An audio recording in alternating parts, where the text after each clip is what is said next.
now. Okay, hold on one second. I'm just telling the person at 12 I'm probably going to be late. Okay. Oh, Hmm. Yes, here. here we go.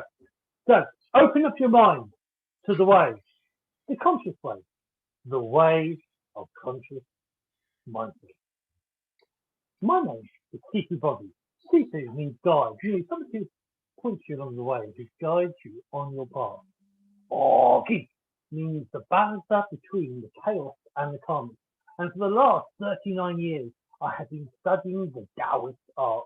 The Tao means the way, the path, the balance. And I've been studying skills like Tai Chi, Qigong, Guitar, Queen Art, Chinese massage, reflexology, acupressure, five element healing, I Ching, the Tao Te Ching, and many other different techniques and philosophies to help people find their very own personal way, path, and Tao. And I've helped people with chronic pain, with fibromyalgia, ME, MS, migraines, many different ailments and injuries. And I've also helped healers and light workers, coaches, supercharge themselves and ensure they never burn out. Now, that's who I am and what I do. What's the show all about? Well, the show is called The Way of Conscious Mindfulness, which is a regular podcast show discussing spirituality and science, balancing health and well-being with mind, body, and spirit. With a Taoist twist. What does the Tao mean again? It means the way, the path, the balance. Now, if I suppose this isn't a normal show, anything with me in it definitely isn't normal. Each week we have either a subject or a guest, and we have a very lovely guest, a very beautiful guest. And our goal, see, put me off now. And our goal, our aim is her beauty so much it's not me off. I've forgotten my little routine. Anyway, what was I saying? Oh yeah, I'm playing little games here. Anyway, our goal, that's what I was saying. Our goal is to have an open discussion to help us all find new tricks, new techniques, new skills to balance our very own personal way, path, or Tao. Now, I have to let a little secret. This lovely lady I have known, well, no, I've known you more than this show, but this show partly exists because of this woman. This woman inspired me and encouraged me right at the very beginning. And she was actually the very first co-host we had. And she was in the very first show with myself and Brendan Cummings. Oh, it's not double L. I could never say it either. I know. I watched the show back and I can see us two struggling with it and him laughing in the background. I remember that moment. That was such a beautiful moment. I was like, it was like our first interview, calling. Oh, so beautiful. And she's done quite a few co-host shows with me over the years, and it's a great pleasure to have her back. I actually think this is your second show as a guest, because we did one, and part of the show got banned because remember, I don't know if you remember, there's a track we played on the show, and then YouTube banned it deleted the sound through that track. So yeah, but anyway, so I'd like to welcome the beautiful, the lovely, the absolutely wonderful, the delightful, and the delectable. Yes, I am talking about Michelle Infinity. Good afternoon for both of us. Good afternoon, Michelle. Welcome to the show. Thank you. It's a pleasure, as always, to be in your presence, my dear friend, and I'm grateful to be here. I'm grateful you're here. So I'll ask that question. I'll ask that question again. The one I've asked before. The one it is actually true that I've actually asked this question, and I've had at least two guests disappear because of this question. Which I didn't think it was that bad a question.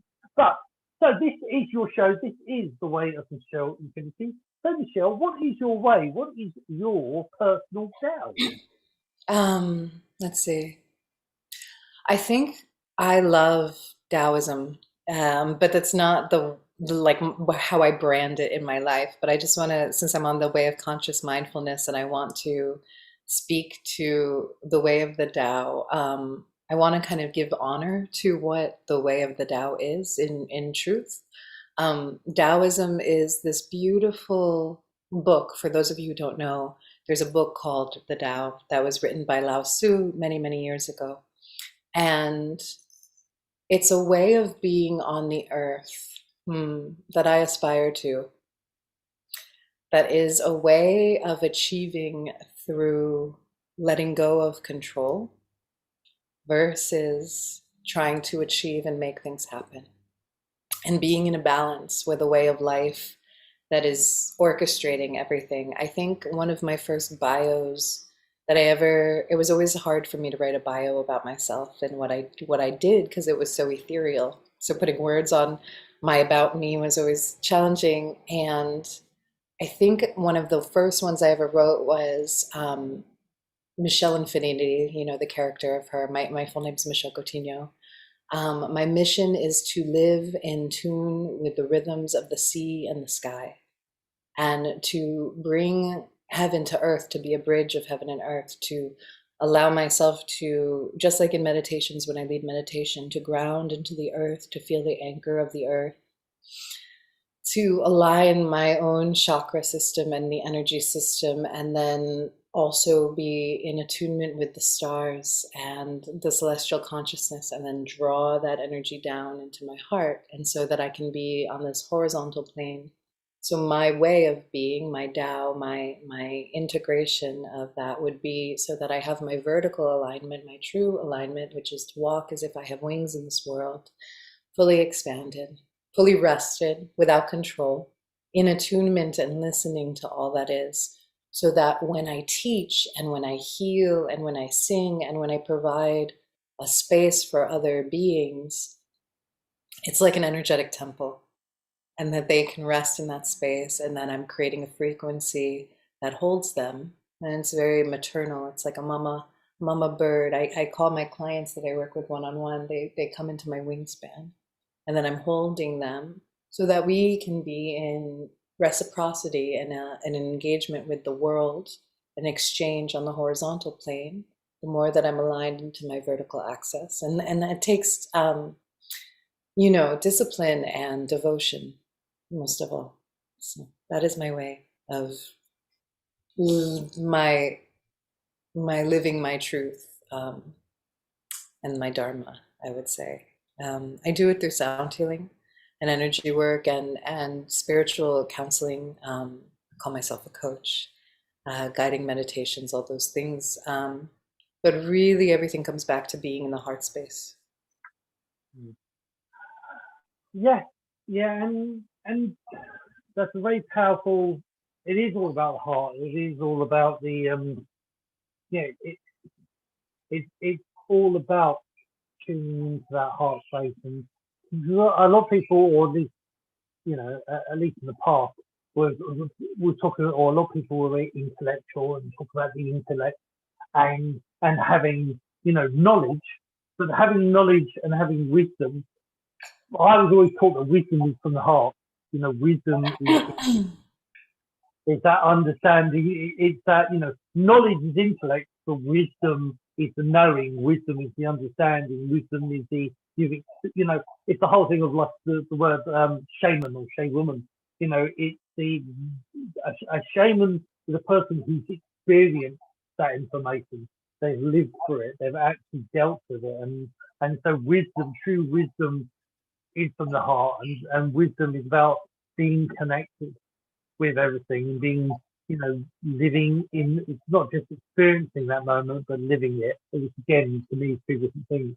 You can experience something, but you be quite disconnected. But when you live it, when you're actually in it, when you're actually truly in that moment, you're taking it to the next level. Does that make sense? I love that, because I want to comment, because I noticed that you made this graphic for this episode, and I gave you the bio, and only on my Insight Timer bio have I used the word Shamanic Healer, because Insight Timer bio, it's like that's all that they see of me. They get like 4 sentences to know who I am.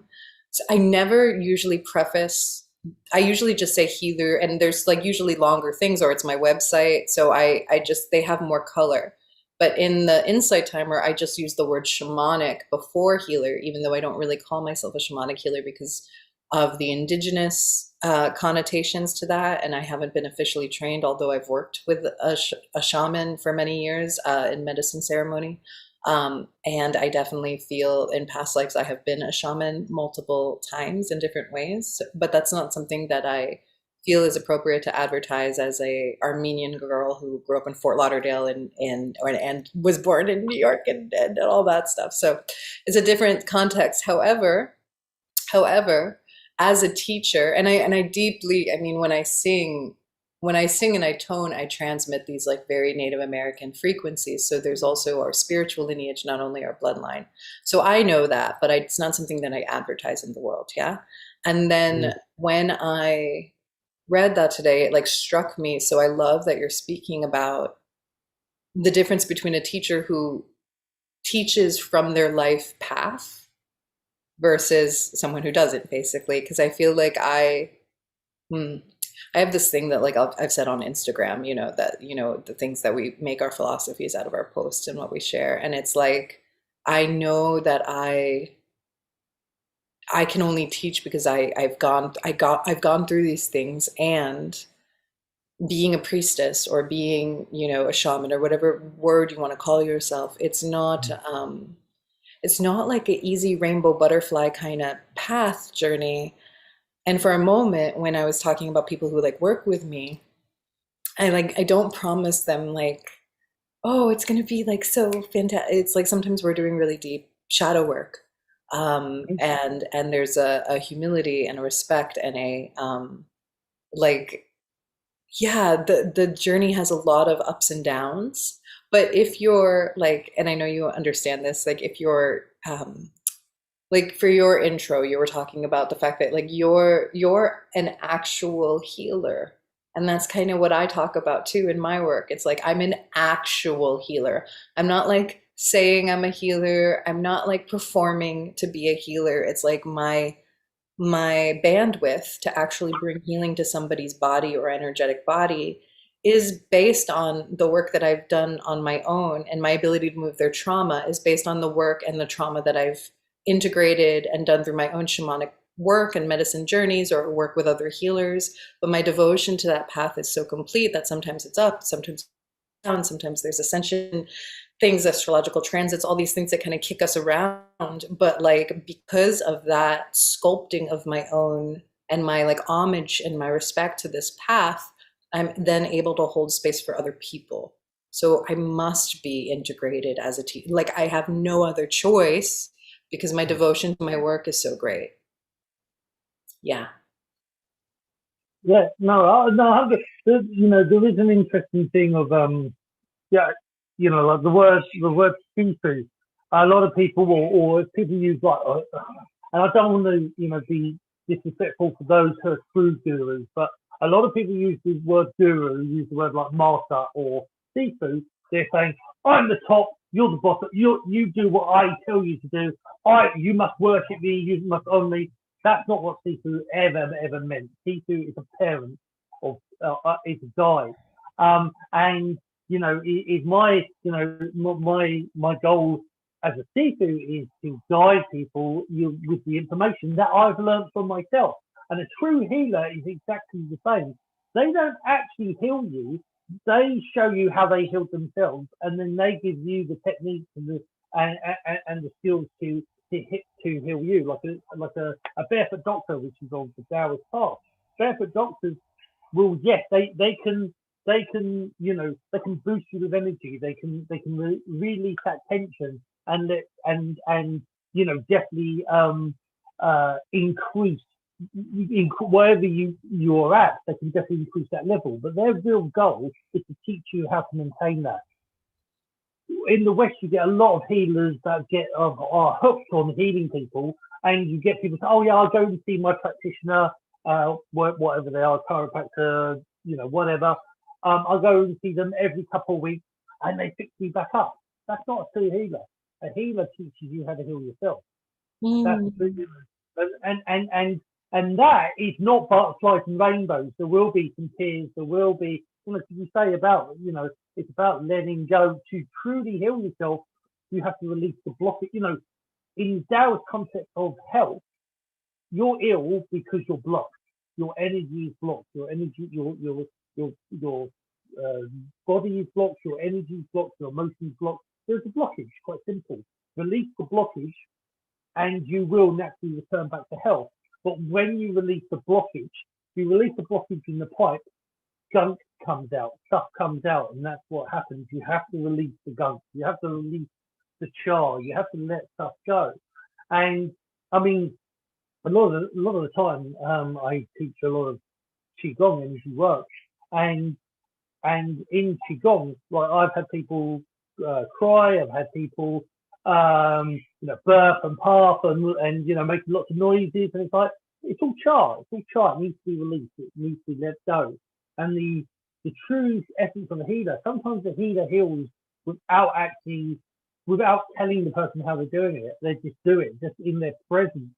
This is some of the biggest people, Gandhi, Mother Teresa, Jesus Christ. It was said that just being in their presence, you felt a difference. You felt an energy, because a true healer is that vibration. They resonate that vibration, and it affects people without even having to lift a muscle or say a word.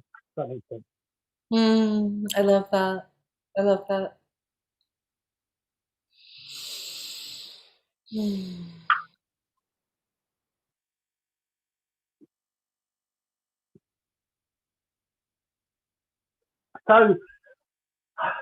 So I mean, well, actually, you sort of mentioned, the sound and the music. I mean, for you, see, I've always seen you, or to me, the music side has always been, again, it's a sound healing to me, and I would always say it's light code or light language. But is that how you've seen it, or what's your journey with it? I love that, because that's so cool, because again, this word shamanic, right? Like the shaman in ceremony. So here's the thing. I don't know if judgmental is the right word, but I never wanted to come out and fully, okay, how do I describe this? There's realms of woo-woo, right? That we are all, yeah, And so I didn't want to come out years ago, when I was still forming myself and my business and my brand, as somebody who channeled alien light language things. That was a certain kind of presentation in the world, that although my sounds had those frequencies, that wasn't what I want. I didn't want to be I am a channeler, but I didn't want to go be I'm a channeler. You know what I mean? It took me a long time to integrate into my depth, because I'm also very deep, and I think some of the frequencies that I offer are very earthy, right? And so we bring the shamanic medicine. And so when I sound, I use mantras to chant, because I love Sanskrit. And even in my bio, it says that blend of bhakti yoga and Native American shamanism. And these are just the frequencies that I carry in my astral body. They're just the medicines that Michelle Coutinho got woven for this lifetime in this incarnation. And so those are the sound frequencies that I carry and that I work with. Yeah. And so now in the last 2 years, kind of since 2018, but definitely just in the last, that shift, that 20 into 2019 into 2020, and then the big shift to 2020, some things integrated and woven and matured in me, that I've actually started to cross the threshold of doing what I do with my one-on-one clients out in public more, and on Insight Timer, for example, which does include something that's very similar to light language, but it's very shamanic, and it's how I can take a person's body or a collective space of bodies, which I kind of mentioned in the first thing that I spoke to. So when I'm on Insight Timer, it's so dope, because I literally see us like we're in an astral room and people are coming in because people kind of come in the whole time that I'm doing a live. And I can feel like if there's a blocked heart chakra collectively in the space, there's a certain energy. And so I used to like tone up the chakra system, and it was very like a linear, like, okay, we're going to go ooh, to the root. And I always do the same thing in the sense that I always, it's kind of the same thing I talked about at the beginning. So this totally is my way. I just proved myself right. It's grounding into the nerve. It's grounding into the body, because that's how you create a container in my book. It's like you ground and then you open the crown, but you also do the heart. So I always hit those 3 points. But I used to go into the root chakra, then the sacral, da da da da da. But now I kind of feel intuitively what's needed in the space, and I'll stay there. So like the other day or a couple of weeks ago was like a heavy heart chakra, a lot of grief in the space. So I would stay and I just toned into that space. So like I'll hold a note, I'll hold like a thing on the harmonium, and I'll be like,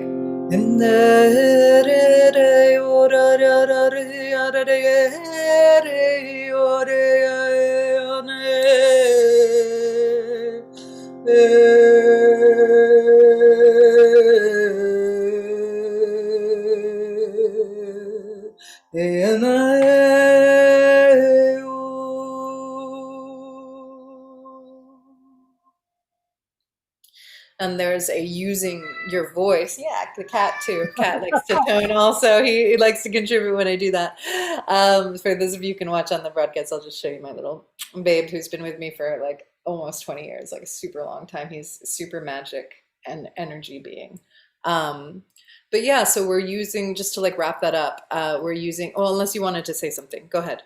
I don't feel like I need to talk. No, that was a wow. It's funny. It actually reminded me. I don't know.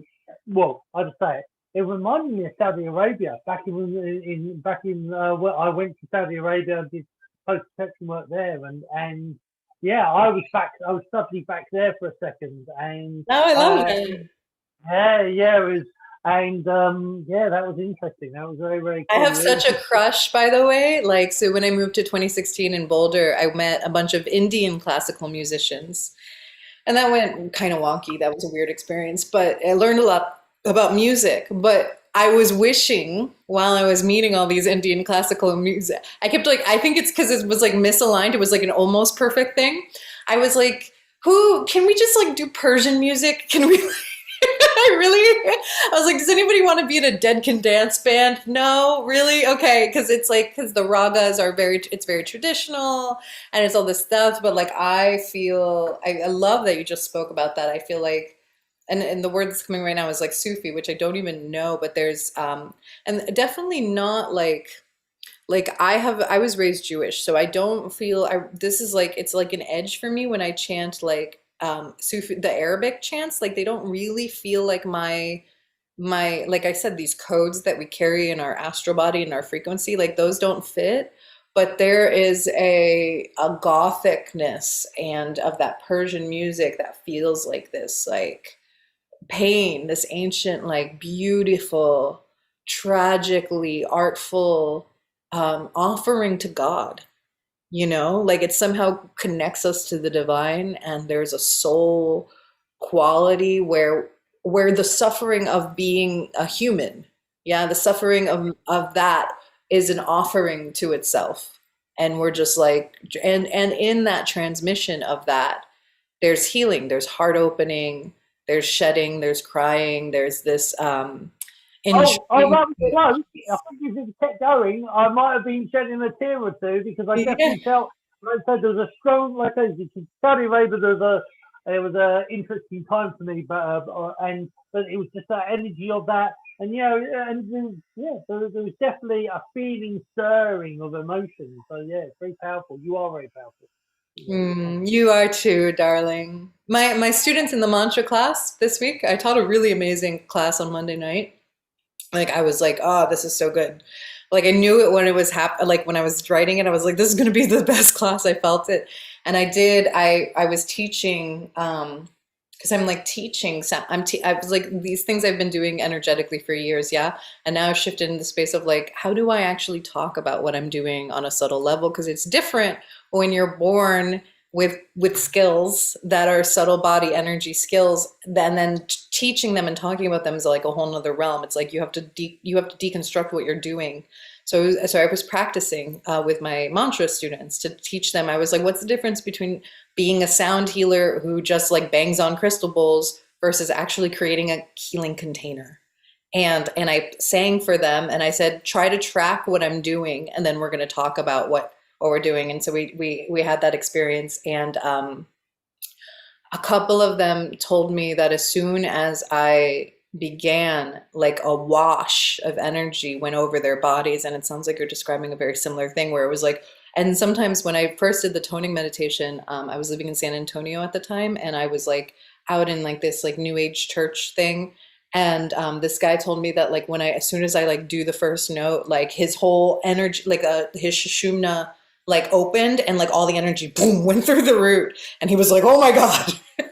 So it's just, I'm so grateful that whatever is happening, because there's a part of us I feel that are, it's such an interesting thing to be a healer, because the deeper that I've matured, the more I understand that it like comes through me, that I'm being used as a conduit, and that my practices and my dedication, my devotion allow me to be a frequency of this energy. If I tried to control all I have to do is listen. I have to listen to the space, and I have to harmonize myself with what is needed in the space, and be an intention to be a healing space for other people, to be that container. If I try to get in the way of that with my ego, or manage or direct or perform or any of those things, it gets really conflicting, and it's almost like a density or a damper on like what can actually happen. And so, I've been teaching yoga since 2011, and it really helps me with my clients. There's so many things that can happen to us when we're holding space. We can have internal judgment about ourselves. I'm not doing it right. Oh, this didn't feel like it does last time. So there's like the inner ego voice. And then there's the like, how does this look from the outside, that voice, So it's a lot of people who come to me for the vocal empowerment work. They're like, I don't know how to be in front of people. And even for me, I have certain edges. Like if I'm Instagram live with my instruments, it's different when my voice, I'm very comfortable just in my being. But if I have to musician, my coordination hasn't like found that rhythm.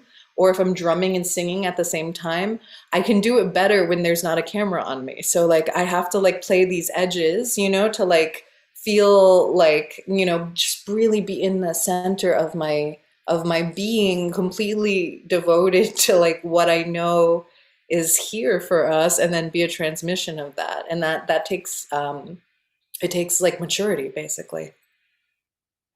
Yeah, definitely. And I mean, yeah, it's not I think I'm from England, so it's not the normal thing, the done thing to tell a woman she's matured. But it sounds a little bit improper. But your energy, your tone. I've known you from, I think it was 2012, maybe 2013, maybe. I think I remember know you from. And your tones have always been beautiful to me, but also energy. I felt the power. But I will say is that they have got stronger. Because I've heard some. It's interesting that the whole I've heard it on Instagram, but then hearing it just now is different. And maybe because it's more of a personalized thing, because you know me more, the energy slightly, so it's slightly different. No, I noticed that though, because I listened back. So I recorded that class that I was talking about on Zoom, and I haven't like really, really, really listened to it, but I kind of like did that thing where you scrub through and I'm like, oh, do I want to share any of this? And I listened to the part where I was just talking about that they were all like, oh, I would listen to the thing. It didn't sound the same. And I thought that was very interesting, because there's a dimension, right, of like transmission. And then there's the recording of the sound, and you can't feel that like undercurrent of the transmission energetically as much, which I didn't know because I've been like doing recordings and different things about my sound. And some of them are beautiful, I guess, but maybe not as like energetically healing, perhaps, you know, like it's a different place where you would feel it not so much in your lower chakras. Like maybe you're inspired and you hear it, because I have the meditations and insight time where people are like, oh my God, it's so beautiful. And that's great. But it's probably hitting the heart and the head and you're happy. But if you hear me like live, which is, you know what, that's really good inspiration to perform live, because I just moved to Austin and I've been like considering like, oh, because it's an edge for me. It's like, okay, so how do I bring this out into the world? But now I understand like that's actually going to be very healing, not only for me, but also for them to like step into that arena and allow them to feel the transmission, just like what I do with my coaching work one-on-one.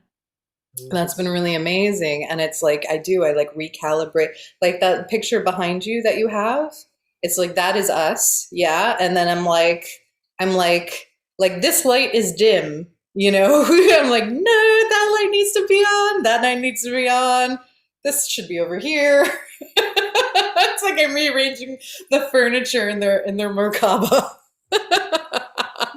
Yeah, but that's what that's what you do. And well, there's a couple of things there. One, the healer is always healing, in Taoist, so Taoist Reiki is Shin Qi Shen, which is flowing energy spirit. And there's a difference between Western Reiki and Eastern Reiki. And in the Eastern like Reiki, there's a lot more movement. There's a lot more you move and the sound. There's actually, instead of symbols, they've got a thing called the Kotodama. And the Kotodama is sacred sound. So Kotodama is sacred sound. So they'd be very similar to what you do. It would be different tones, because each sound is a frequency, and the symbols were basically like like you put musical, you write musical notes, and then that musical note, so that symbol means F sharp, this symbol means this, and this. Yeah. And it was the same with the symbols. The symbols were meant to be a frequency, but you focused on the symbol and the mantra. You put both of them together. The Kotodama is the sacred sound. So you put the Kotodama and the symbol. The Kotodama was the actual frequency you were looking for, but some people didn't understand that and were given the symbols. But at some point, you were meant to throw away the symbols and focus on that frequency or that sound. Mm-hmm. And this is why music is so moving, because music is the nearest to the universe, the nearest to frequency. The universe is sound, it's frequency, and so that's why music is so moving. But a healer is always healing themselves. That's the whole point. And then that's going out to the world. It affects the world, but it also affects you. So when you're doing sacred sound for others, you're doing it for yourself as well. And then, I bad British Boggie. But I just wanted to say how powerful, your I mentioned about the maturity of your energy now, but it's got so there is a rootingness to it. It's very rooted, grounding, and like you said, for me, the thrusting channel, or the Jedi, the pillar of light, it goes from the top of the crown down perineum, and it's a line straight down. The Torah field, which is the flower of life, which is behind me on the screen. The energy that goes straight down, you're activating that. Exactly. So when you said about like shaman, we don't like using shamanic, we don't like using that word. See, when people say about not using certain words, my one issue is unless you don't believe in it, but if you believe in reincarnation, then we were all other races, other things anyway. So I get a lot of people saying, "Oh, are you Chinese?" Because when you smile, you look, and it's like, well, genetically I could be. I was Chinese. I've had a lot of Chinese. So the dragon dog shaman, Longa Wu Jian, which means shaman, dragon dog shaman in Chinese. And I've had a lot of shamans saying, "Oh no, you're Chinese. You're definitely Chinese."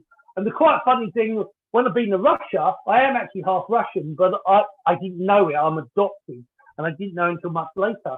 But when I was in Russia and I talked Russian, they said, "Oh, you're some Russian? You're out Russian? You're Russian." I was like, "Okay." Yeah. But I think it's the energy. We all have those. Well, if there's a frequency, if you resonate with something, you are it. Whether indigenously or not, I think that, for me, well, science says certain scientists say reincarnation exists, or at least in DNA, when you look at DNA, most people have a lot more different things in them than they realise. So I think that energy and DNA does store information and data. So I think we resonate these things far more. So I would say you're definitely shamanic. You have that energy. You know what? I love that. Go ahead. I'm sorry. No, not a problem. I was just going to say, and especially when the shamanic side in your singing, there is definitely a healing aspect to that. But you're going through people. You're really connecting to their soul. It's like I like seeing energy like ripples or waves. Yeah. And yeah, I can feel that penetration. I can feel that sound penetrating. Penetrating my energy, and so that for me is part of the shamanic path, or the Wujian at least. It's part of that path. So yeah. Yeah, completely. There's two principles that you just mentioned, and then I want hold your thought, and then I want to say the one principle is the interconnectedness of all things, which I know in our culture, and for however long, maybe the next 5 years, we're all about what is it called? Appropriation, yeah? Which I think is one of those heartbreaks, because just like with the feminist movement kind of took away the woman's ability to surrender and the man's ability to be a warrior, unfortunately, because of abusive patriarchal energy, which is somehow definitely not solved by the feminist movement at all. It was just it's heartbreaking, because a lot of my clients who come to me are women who are one of my clients I'm seeing later this afternoon, she's like, I made this huge business. I made $1 million business, and I feel completely drained and overworked. And she was in a cycle. We had one session together so far. She was in a cycle of I have to hustle, I have to go, which is a manifestation of the women need to go out there, girl, and slay. You're a boss bitch, it's a way of women taking their power back that isn't acknowledging the truth of the feminine essence, which the Taoist culture does so well. Or it's the softest thing in the world will overcome the hardest. And boy, do I find, especially with my move to Austin and this integration of myself in this beautiful way. And thank you so much for talking about the depth and the rooted quality of the voice, and the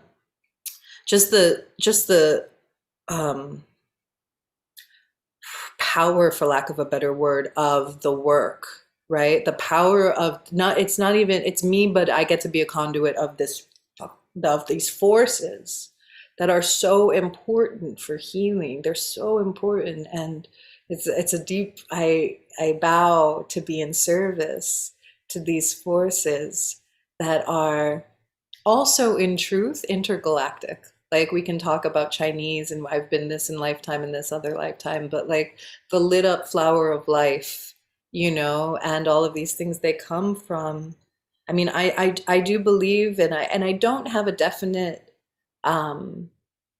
cosmology that's written in stone. It's not like the Bible for me, but I believe that somehow the Native American culture, the Egyptian culture, the Tibetan culture, these wisdom traditions, the Tao of Lao Tzu, they're threaded through a similar frequency and a similar force that lives in the stars. We are birthed from stars on that. We know all of that. We're made of stardust. And I've had dreams where there's like an ascended consciousness of whales, and I've read things about whales and Sirius, and that's for sound healing, and so it all links together. And I believe like shamanic culture, and it's all rooted. And even I'm like holding my little Kadusha symbol at the same time, like where it's like a beautiful mandala. This came to me, by the way, when I was at that retreat in Glastonbury, when I messaged you from being in London, and we had to do something where we colored, we like drew symbols for ourselves. I drew this symbol. I drew two this, and then the next day, a woman showed up with this necklace, and somebody went over to me and was like, "Michelle, the thing that you drew last night is on the table." And I was like, oh God, I have to buy this now. And it was expensive. So I was like, oh, I have to buy this now. But I'm so glad I did, because it teaches in the alchemy of what we're talking about with the nervous system. So we have these 7 chakras. So for those of you who can see and cannot see, that's 7 beads, all different colors from red all the way to purple through the rainbow. And then above that is the flower of life and the Merkaba, like all in together in one. And then there's these wings coming out of the 2 snakes that intertwine, and each place that the snakes cross is a little bead. But that's the truth of the subtle body in the Vedas, which is the Sushumna, as like Boggie said, the channel or the column that goes from the perineum to the crown of the head and then out through the top, like multidimensional, like really, really far. I can feel like quite like at least 7 feet above my head when I open that portal and then like draw the energy down from there. I have a teaching in my body of work that is building, ever building, right? That is, may you walk as if you have wings. And it's allowing the back of the heart chakra and feeling the wings on your back and feeling that expanse. And it's attuning to, you know, the part of you that is infinite, the part of you that is in the astral body, the part of you that is majestic, and really coming in. You know, I'm an empowerment coach. So my lessons in this lifetime have been those of disempowerment. What is it to be disempowered from the patriarchy? What is it disempowered to be from men, but also from other women? And then what is that culture of competition that women are taught in order to be more serving to themselves than to the whole? But when we're attuned to a frequency of our own inner majesty, again, that vertical alignment is what we're in service to. And then that's very heart opening. So you expand the wings in the back of the body. And then we have the feminine channel is 1 snake. I believe it's the Ida. And then the Pingala is the masculine. And if I've switched those, please forgive me. But they go from the base of the body and they crisscross all the way up the spine. And everywhere there's a cross, there's one of those chakra centers. And it's so beautiful. And so my energy work weaves this symbol, and I drew this symbol before, and now I like, it's like amazing. It's for my walk, like, again, the way of me. My walk this life is that I came in with all of these frequencies and all of these knowledge, and I'm like on a treasure hunt, like figuring out what I already know. I'm like, oh, look, they made a diagram of what I do with the energy body. That's amazing. I'm like, hey, I teach this. Look, I'm wearing it around my neck, and it found me, and I teach it. It's like a really cute game that Spirit plays with me. They think it's funny. They're like, we're going to make her memory erased and make her a human being, and she's going to have to figure out all the stuff she already does naturally. Yeah. Great.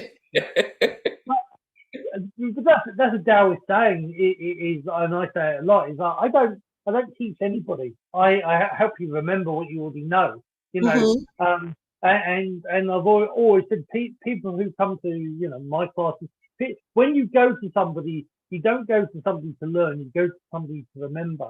Yeah. They remembered first, and you're helping them remember.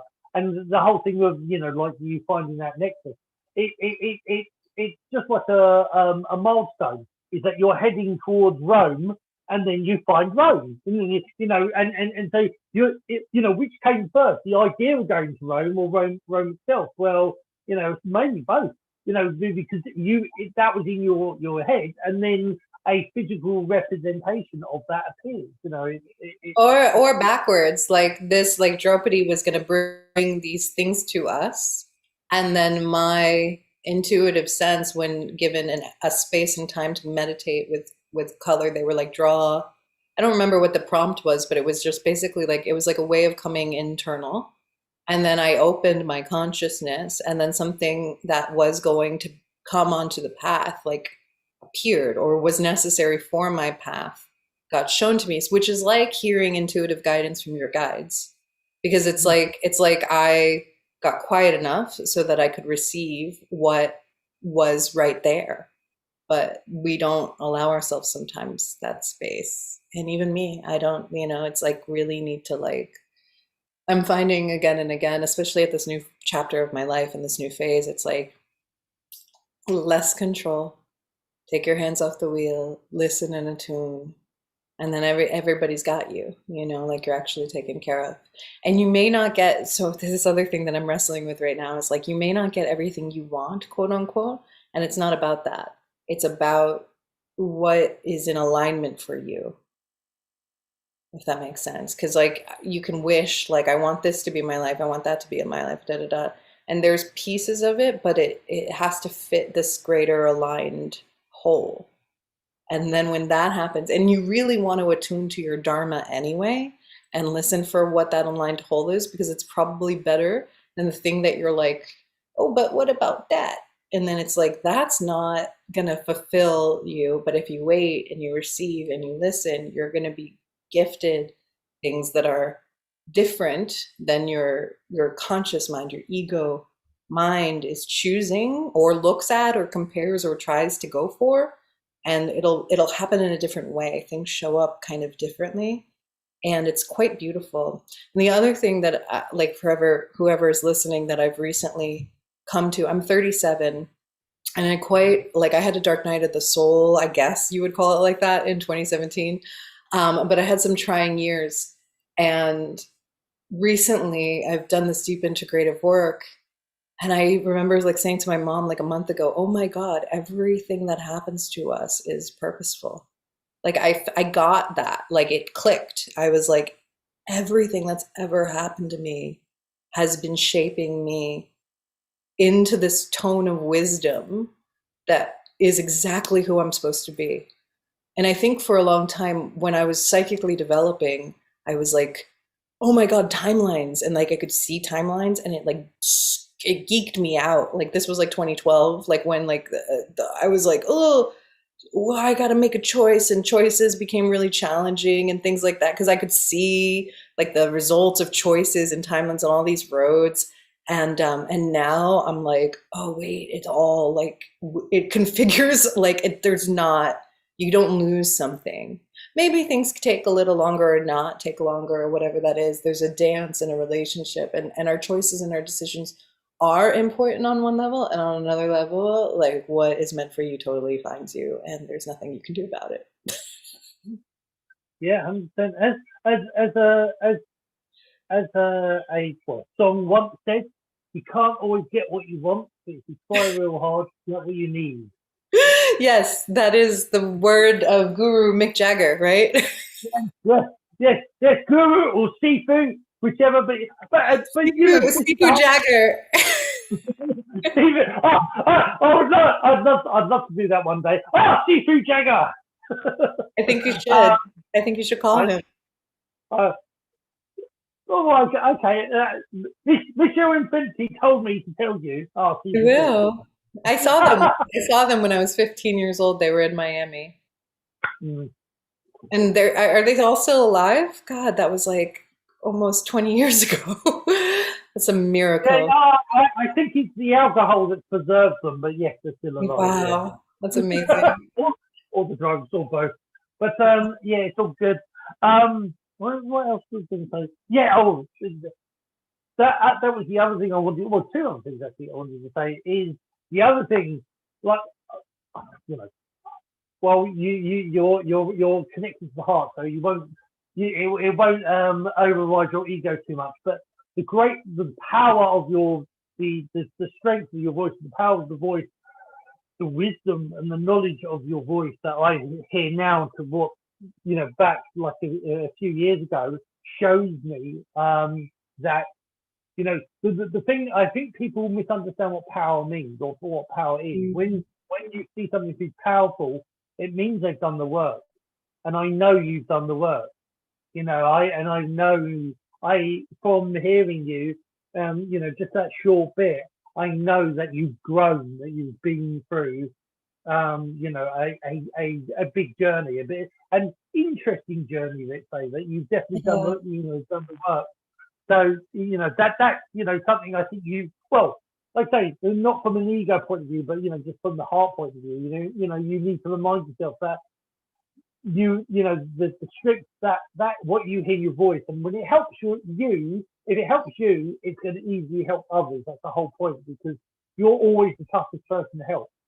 So when your own voice affects you, it's affecting others easily and effortlessly, because you're always the hardest person to help.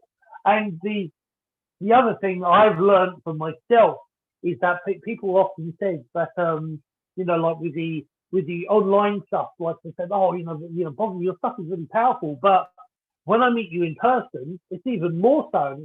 And it's because you can record so much frequency, recording, they record everything to a degree. They do record some, and you can record some of that you can record the sound, but it's the frequency underneath that sound that only some of that is picked up. And that's why, like any good practitioner with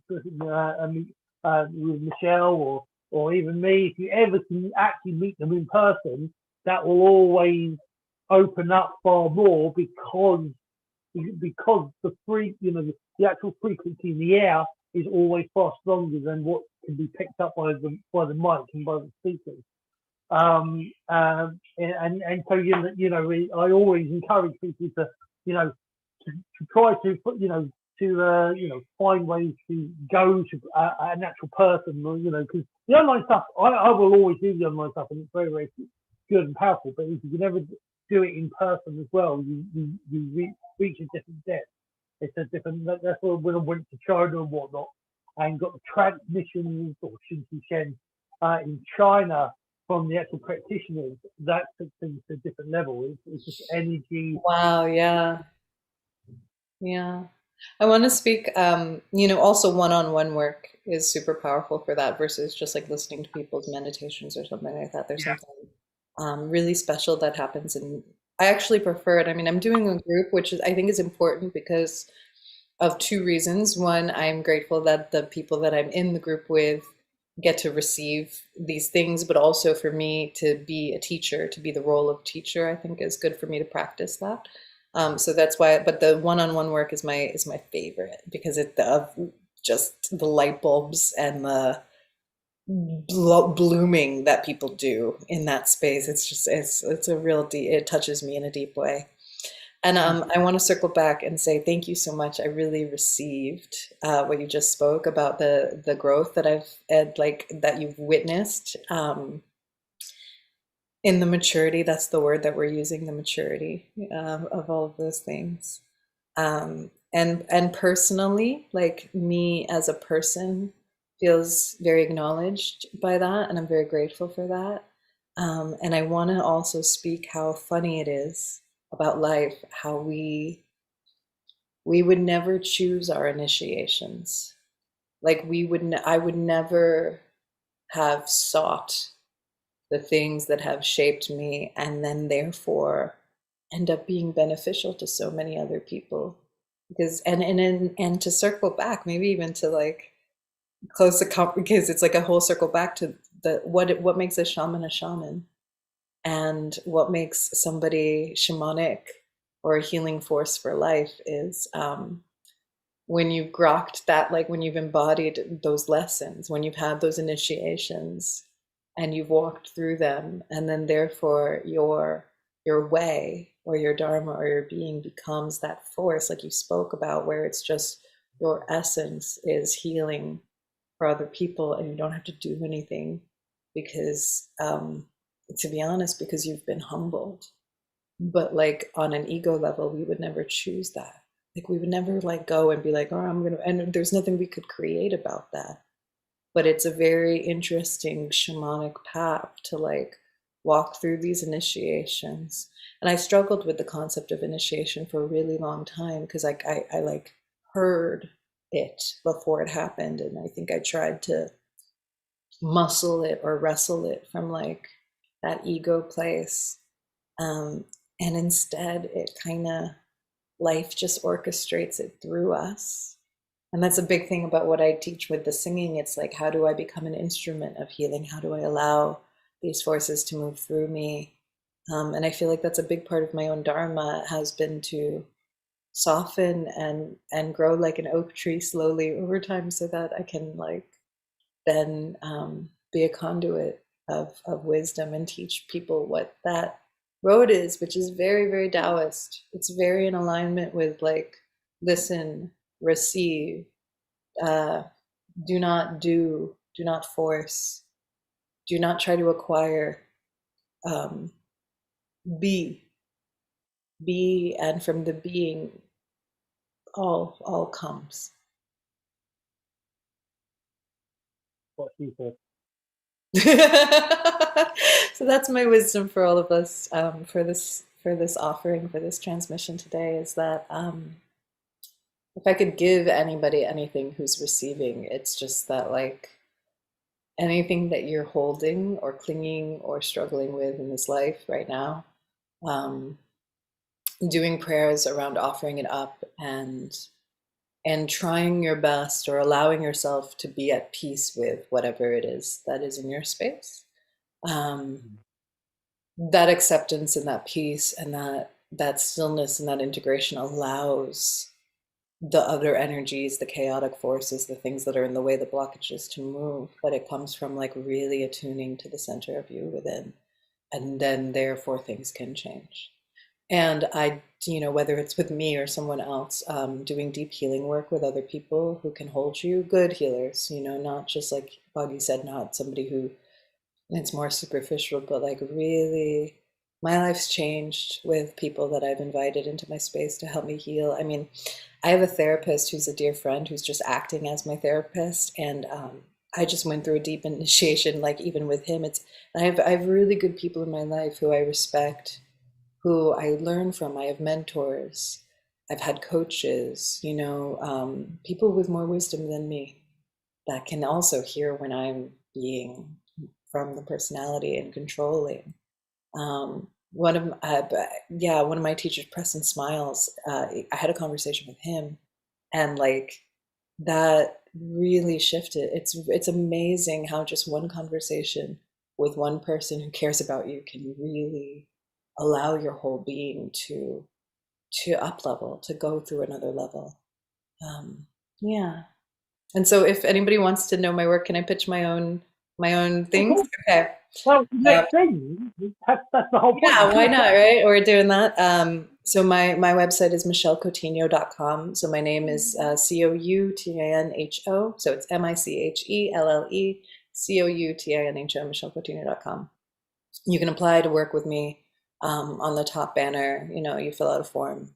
I do so many things, as you can hear from this conversation, but mostly I'm a spiritual guide, and I don't. Again, this is, I'm careful to say like words like spiritual teacher, shamanic, but I'm a beautiful being who works with energy that can serve you and your growth, wherever you are on your spiritual path. So you can do deep multi-dimensional healing work with me. I tend to attract budding healers and priestesses. So if somebody wants to come into their own way of holding space for someone, that's definitely a journey that I speak to. And then I kind of will coax you along. And there's a lot of parental trauma healing and different kinds of ancestral pieces and different things that we kind of move. For those of you who resonate with the term witch, I've created a meditation called the Witch Wound Meditation. And this is, Boggie, you've known me for so long, so you knew me like at this time, like 2014, 2015 was this dance of knowing that I had so much medicine to give the world, but like I would really come online and then I would delete posts on Facebook. I like wasn't comfortable being seen fully in my power. And it was because of this witch wound, which is the fear of persecution, or the cellular memory of persecution. And it can be for men as well, but especially for women, there's a collective imprint in the psyche unconsciously of all women that if I'm a wise woman, I will be exiled in some way. And so I have a meditation for download on my website for that. I also have meditations on Insight Timer. And on my website, I also have a vocal alchemy chakra activation. So some of the things we were doing at the beginning, you guys can download that as well. And just keep in touch with me. I'm mostly on Instagram at Michelle Infinity.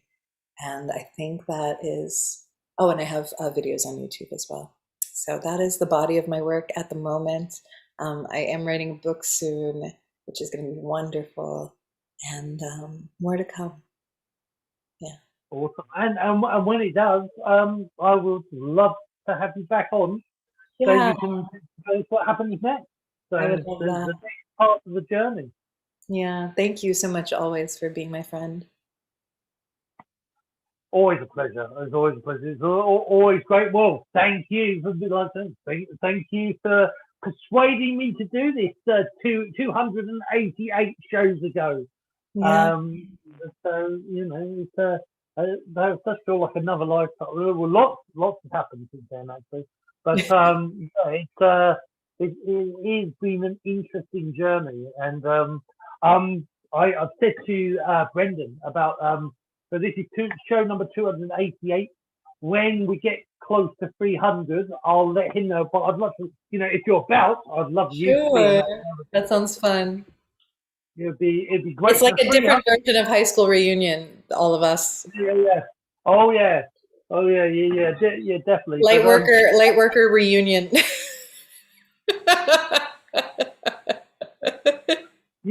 yeah, and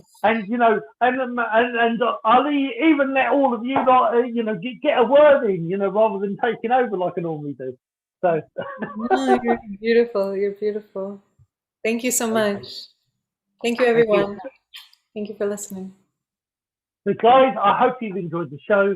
Don't forget, depending where you're hearing this now, you can find these shows on Spotify under the Way of Conscious Mindfulness, or Sifu Boggie. You can find them on Bring Me to Life Network. Again, it'll be under the Sifu Boggie section, or the Way of Conscious Mindfulness. They're also on YouTube. This one will be on YouTube under Sifu Boggie. You can find me on Instagram under Sifu.Boggie, on Facebook, unless I'm banned again, or even if I'm banned, my pages aren't yet anyway. So you will find them on the Way of Conscious Mindfulness. And until next time, love, Chi, and Chen. And Michelle don't go just yet, but everybody else, love, Chi, and Chen. And remember, open your mind to the way, the conscious way, the way